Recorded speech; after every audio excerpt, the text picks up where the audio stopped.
Keepers nervous, strikers, they'll deliver. Crowd rolls erupted, you can feel the quake. 80,000 voices. Hello there, Nigerian football fans and football fans everywhere. In this video, I'll be talking about the new faces that made Eric Chelle's list. So I'll be talking about the likes of Igoh Ogbu, Akor, Uche Crisantos, and some others. Now for me, I think the one that stands out to me if you're watching this video amongst the new faces, the new players that made this list is Igoh Ogbu, because I feel he adds something unique, monstrously unique, amazingly unique to this team. He adds aggression, he adds pace, he adds passing range, and that's something that has been indeed lacking in this team. Apart from just Ekong, that has the passing range from the back, you don't have any of the centre backs capable of giving those switch balls or playing the long ball from the back to front, to a centre forward, to a winger, to a wing back. So for me, I think it's amazing. It's really going to be very important, to have Igoh Ogbu in the team. And I sincerely pray and hope and pray that he indeed makes, the main list when it's sort of whittled down to maybe a 25-man, 26-man list, who knows? Because he adds something incredible, in that midfield. And like I said in the last video, he is Nigeria's version of Antonio Rudiger. Antonio Rudiger, we know how good he is. And that is what you have in Igoh Ogbu. And if, I'll say this, if the Nigerian league was properly structured and managed rightly, he wouldn't have gone to Slavia Prague. With due respect to Slavia Prague, he probably would have gone to, the top club in the Premier League or in the German Bundesliga, as opposed to going to Slavia Prague. But even there, he showed how good he is, and I think once he gets his opportunity to play, he will keep out every other person. So you might see a situation where you have Igoh Ogbu pairing up with Chus Ekong. And speaking about Chus Ekong, that is one more reason you need someone like an Igoh Ogbu in the heart of that defense, because Chus Ekong, he has the experience, he has the passing range, he has the vision, he's able to read the game, but he doesn't have the energy anymore. He doesn't have the legs anymore. So you need someone that will be by his side, that can learn off him as well, garner from his experience, but also provide that aggression that is needed in that midfield. And one thing that's very, very important, crucial as well, and needs to be pointed out with respect to Igoh Ogbu, is he is flexible tactically. He can allow the Nigerian Super Eagles under Eric Chelle to play with a two-man centre-back pairing, or to play with a three-man centre-back, sort of trio, because he can play as a right centre-back, he can play in that two-man role. So for me, I think it's really, really great and very important, in my opinion, that he indeed made this provisional 31-man list, and hopefully, like I said previously, that he indeed goes on to make the 26-man list when it is sort of whittled down to that number.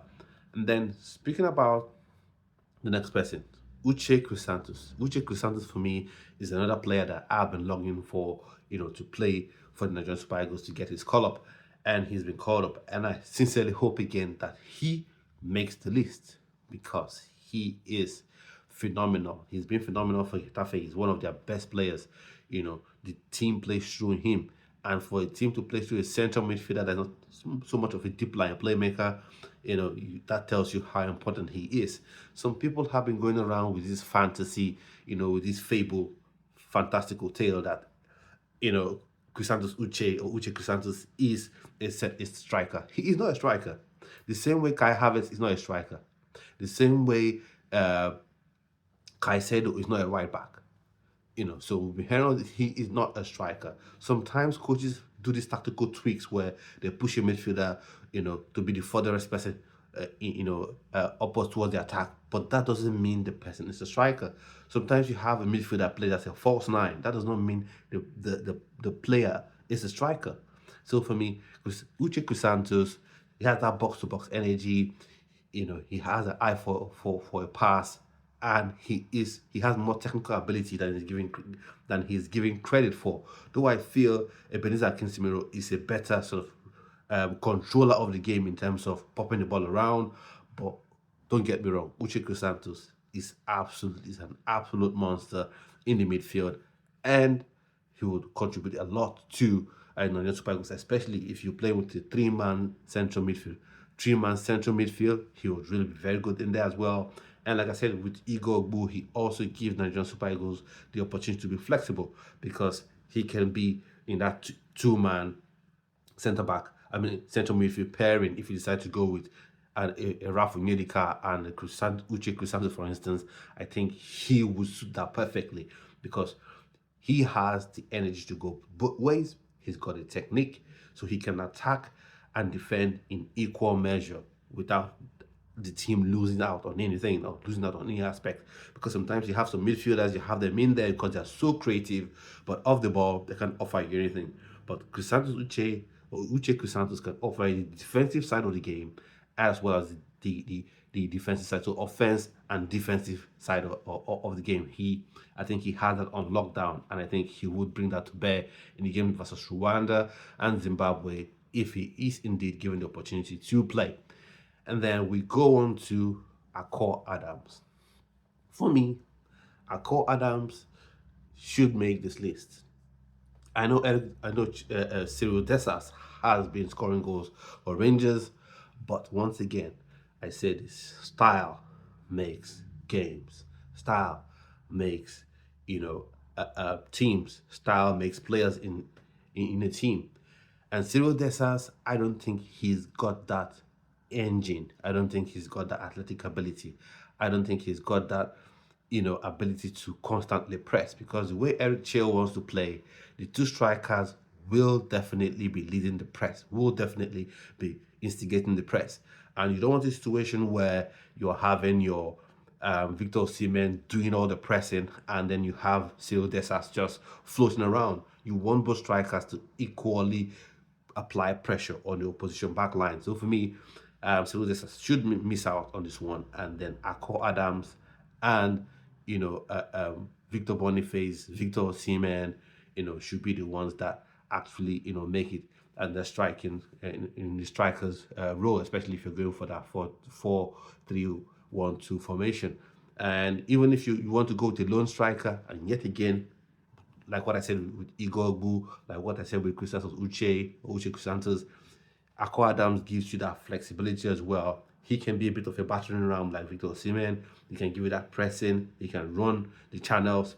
So he can play as part of a two-man strike team or a striker pairing, or he can play as a lone striker himself. So I think that will really be crucial for Eric Chelle if you choose to be flexible, and crucial as well because you want to be able to maintain that press. So whether he starts with Victor Osimhen as a pairing or Victor Osimhen starts with Victor Boniface as a pairing, and then you're having your Akor Adams coming off the bench, you want to have someone who come up and you don't lose out on that physicality. You don't lose out, with respect to that physical presence, because sometimes you take off Osimhen, you bring someone like a Cyril Dessas, instantly the opposition knows that the opposition centre back will just know, I can rest now.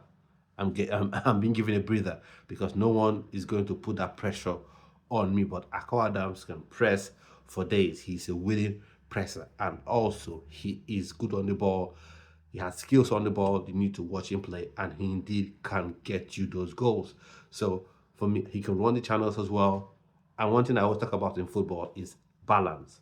When what one striker is doing, the other striker should be able to do it. What one fullback is doing, the other fullback should be able to do it.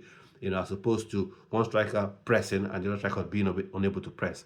One striker running the channels and the other striker being unable to run the channels. So with Akor Adams, I think he covers all bases.